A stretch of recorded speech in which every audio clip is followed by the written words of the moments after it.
हाय, आपके साथ मैं हूँ Surabhi Sharma. India TV YouTube channel subscribe करिए, बेल आइकन दबाएं। तो आपने सुना लॉकेट चटर्जी को, उन्होंने ये कहा कि पैर में उनके चोट है, प्लास्टर अभी रहेगा, 1 हफ्ते तक कम से कम उन्हें आराम करना होगा। इस मामले में वो पूरी जानकारी दे रही थी मीडिया से बात करते हुए। और अब हमारे साथ बीजेपी नेता बाबुल सुप्रियो जुड़ गए हैं। आप केंद्रीय मंत्री हैं और पश्चिम बंगाल के एक नामी गिरामी चेहरे हैं। बहुत बहुत स्वागत है आपका बाबुल जी इंडिया टीवी पर। धन्यवाद जी, थैंक यू। सुप्रियो जी, जिस तरीके से पश्चिम बंगाल की स्थिति लगातार बदल रही है, हर दिन एक नई तस्वीर आ रही है, लेकिन कल की तारीख में जो तस्वीर आई और आज जिस तरीके के टीएमसी के बयान आ रहे हैं, बड़ी हैरानी हो रही है। सीधा सीधा बीजेपी पर आरोप लगाया जा रहा है। ममता बनर्जी कह रही हैं, उनके पार्टी के नेता कह रहे हैं, डेरेक ओब्रायन को आपने सुना होगा कि ये साजिश हो रही है उनके खिलाफ। देखिए, 2 चीज मैं कहना चाहता हूँ। एक कि किसी भी तरीके का दुर्घटना और उसमें किसी का भी हर्ट होना, जैसे हमारे बीजेपी नेता कई बार तृणमूल के समर्थकों द्वारा आक्रांत हुए हैं और हम हर्ट हुए हैं, वो बहुत दुखद है किसी के लिए भी। ये बियॉन्ड पॉलिटिकल बॉर्डर्स और व्हाटएवर इट इज, ये बहुत गलत है। लेकिन मेरे को जिस चीज से बहुत बड़ा रिजर्वेशन है, और लॉकेट चटर्जी हमारे तरफ से वो पार्टी की जनरल सेक्रेटरी है बंगाल में, वो ममता दीदी को हॉस्पिटल में देखने के लिए भी गई है। लेकिन एक चीज बताइए, अगर आप वहाँ पे जितने भी चश्मदीद लोग थे, जो भी वहाँ पे लोग मौजूद थे, सबने वहाँ पे खुलासा कर दिया कि गाड़ी जो है, गाड़ी का दरवाजा खोलते वक्त उनके पैर में वो एक बड़ा सा एक पोल वहाँ पे था लोहे का, फैन बंद करो, एक बड़ा सा पोल वहां पे था, उसमें उनके पैर में चोट आई है और वही जो पोल ऊपर था वो उनके चेहरे पे भी लगा। तो ये एक दुर्घटना है। अब इसको सीधा पॉलिटिकल कलर दे देना और राजनीतिक कहना और बीजेपी का साजिश कहना, ये बहुत ही शर्मनाक और मेलोड्रामेटिक और बिलो द बेल्ट रुचिहीन एक एलिगेशन है। और मैं कतई तौर पे इसे मानने के लिए तैयार नहीं हूँ। मैं समझता हूँ ये ममता दीदी जो हमेशा करती आए, जब मैं पॉलिटिक्स में नहीं था तब भी बचपन से दे रहा हूँ, ये सिंपैथी क्रिएट करने के लिए ये जो बाबुल जी, आप भले इसे कहें कि वो विक्टिम कार्ड खेल रही हैं या वो सिंपैथी लेने की कोशिश कर रही हैं, लेकिन डेरेक ओब्रायन तो जब चुनाव आयोग से मिलने पहुंचे, जब वो मीडिया के सामने आए, तो वो तो पूरी टाइमलाइन बता रहे थे, वो तो पूरी क्रोनोलॉजी बता रहे थे। मैं आपको बताऊं, मैं डेरेक ओब्रायन को भी कई सालों से जानता हूं, बहुत इंटेलिजेंट आदमी है। ये तृणमूल का बैक कैलकुलेशन है।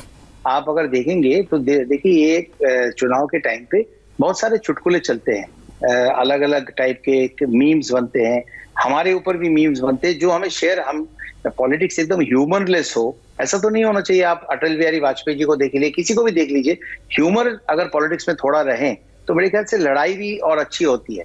तो कुछ मीम्स बनते हैं, कुछ कार्टून्स बनते हैं जो लोग शेयर करते हैं। अब दिलीप घोष जी ने एक कार्टून जरूर शेयर किया कि भवानीपुर का केंद्र उनका केंद्र है, वहां से वो, हम ये कह रहे हैं कि वहां से वो भाग शब्द मैं यूज नहीं करना चाहता हूँ, बट वहां से वो नंदीग्राम चली गई है। तो उसपे एक कार्टून बनी थी कि वो भवानीपुर से भाग के नंदीग्राम गए और वहां पे वो गिर गए, जो धौपाश बंगला का होता है कि वो धरास गिर गए, ये हिंदी में उसका होता है। उसके बाद ब्रात्य बासु जी जो है, वो स्पोक्स पर्सन है तृणमूल के, वो बहुत ही रोज कुछ ना कुछ बहुत ही अजीब तरीके का अटैकिंग मूड में वो हमें कुछ ना कुछ कह रहे हैं। तो उसके नीचे सौमित्र खान जो हमारे यूथ प्रेसिडेंट है, यूथ मोर्चा का प्रेसिडेंट है, उन्होंने ये लिखा कि कल 5 बजे के बाद आप देखना। अब 5 बजे के बाद ये देखना, यानी कि जो शुभेंदु अधिकारी का नॉमिनेशन है, उसके बाद क्या यूफोरिया होंगे और ममता दीदी वहां पहुंचेंगे तो यूफोरिया कितने कम होंगे, इसी का रेफरेंस है। अब इसी को तृणमूल कांग्रेस ने जो है बैक कैलकुलेट किया। ये गंदी राजनीति में तृणमूल कांग्रेस या ममता दीदी को कोई छू नहीं सकता है। ये उन्होंने बैक कैलकुलेट किया कि देखो, सौमित्र खान ने लिखा है 5 बजे के बाद आप देख लेना।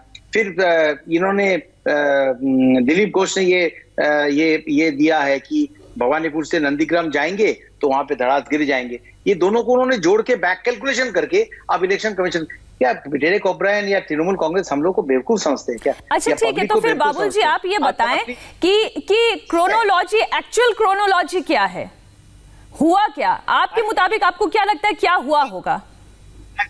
एक्चुअल क्रोनोलॉजी यही है कि एक दुर्घटना घटी है जो बहुत दुखद है। मैं थोड़ा कैमरा ठीक करने की कोशिश कर रहा हूँ। वो दुखद है और किसी के लिए भी ये दुखद है। और ममता दीदी को अगर ये लगी है और जेड कैटेगरी सिक्योरिटी और इतने सारे उनके लेयर्स ऑफ सिक्योरिटी के बाद भी अगर उनको गाड़ी खोलते वक्त चोट लगी, देखिए कोई धक्का मुक्की तो हुई नहीं है, कोई धक्का मुक्की बिल्कुल नहीं हुई है वहां पे लोगों ने। और ये जायज सी बात है, ममता दीदी के इर्द गिर्द में नंदीग्राम इतना हाई ऑक्टेन ड्रामा वहां पे चल रही है। आपको लगता है बीजेपी के कोई लोग उसके अंदर घुस सकता है? उसकी जान चली जाएगी अगर अंदर बीजेपी के समर्थक उसके अंदर घुस के ममता दीदी पे धक्का देके उनको गिराने की कोशिश करेगी। क्या आपको लगता है वो लोग पकड़े नहीं गए? ये सब लॉजिकल क्वेश्चन है, पॉलिटिकल नहीं है। वो पकड़े नहीं गए। कौन सा ये 5 लोग थे जो ममता दीदी को धक्का देके गिरा दिया? और उतनी भीड़ में नेत्री को घेरे हुए हैं, पुलिस से लेके सीआरपीएफ से लेके इतने जेड कैटेगरी सिक्योरिटी के वो है, 5 लोग उनको गिरा देते हैं, उसमें से एक भी पकड़ा नहीं जाता है। तो आप फजूल बात ना करें। आप एक स्टेट के चीफ मिनिस्टर है, आप ऐसी बातें ना करें। और कहती है कि हर जगह में हमने सुपर स्पेशलिटी हॉस्पिटल लगाया है, तो वहां से ग्रीन कॉरिडोर बना के ममता दीदी को एसएसके में लेके आ गए। बहुत अच्छी बात है, चीफ मिनिस्टर है, उनको वो डिजर्व भी करते हैं। उनको कलकत्ता में लेके आए, एमआरआई स्कैन हो रहा है, डॉक्टर के बोर्ड्स बैठे हैं, लेकिन मेडिकल बुलेटिन तो एक आना चाहिए कि एक्चुअल उनको हुआ क्या है। अब से थोड़ी देर पहले एक मेडिकल बुलेटिन आया है, बस आपसे बातचीत की शुरुआत से जस्ट पहले ये मेडिकल बुलेटिन आया जिसमें ये बताया गया कि उनके पांव में, बाएं पांव में बोनी इंजरी है। अब ये क्लैरिटी नहीं है कि कोई फ्रैक्चर है या हेयरलाइन फ्रैक्चर है, और साथ ही उन्हें शरीर में कुछ अंगों में दर्द जरूर है, लेकिन उनकी हालत स्थिर है। अब मुझे बाबुल जी एक बात बताएं। दर्द तो हो ही सकते हैं ना। देखिए आप लॉजिकली देखिए ना, पॉलिटिकली मत देखिए। दर्द तो होगा ही। अगर आपको चोट लगी है तो कैसे नहीं दर्द होगा? आपके पैर में जो है उनकी उम्र भी कम नहीं है, काफी सीनियर पॉलिटिशियन है। अगर उनको कहीं पे, मेरी मम्मी को भी अगर ऐसा कोई दरवाजा खोलते वक्त दरवाजे के सामने रॉड रहती है, बहुत बार ऐसा लगता है, लोगों को लगता है, आपको भी मालूम है, दरवाजा खोलते हैं पीछे से स्कूटर आके मार देते हैं कई बार अगर हम ठीक से दरवाजा ना खोले। तो दरवाजा खोलने के लिए ममता बनर्जी दरवाजा नहीं खोलती है। यही मैं आपको बताना चाहता हूं कि चीफ मिनिस्टर दरवाजा खुद नहीं खोलते हैं। उनके जो जवान होते हैं, जो उनके सिक्योरिटी थे, वो दरवाजा खोल के देते हैं ताकि चीफ मिनिस्टर उतरे। ये उनकी जो है नाकामी है कि उन्होंने देखा नहीं कि सामने एक अच्छा, एक छोटे से सवाल का बाबुल जी जवाब दीजिए, क्योंकि जितने भी टीएमसी के नेता हैं वो तो जाके ममता बनर्जी से मुलाकात कर रहे हैं, लेकिन बीजेपी के नेताओं को वो मिलने से मना कर रहे हैं। डॉक्टर ये कह रहे हैं कि उनकी हेल्थ रीजन है, आप नहीं मिल सकते हैं।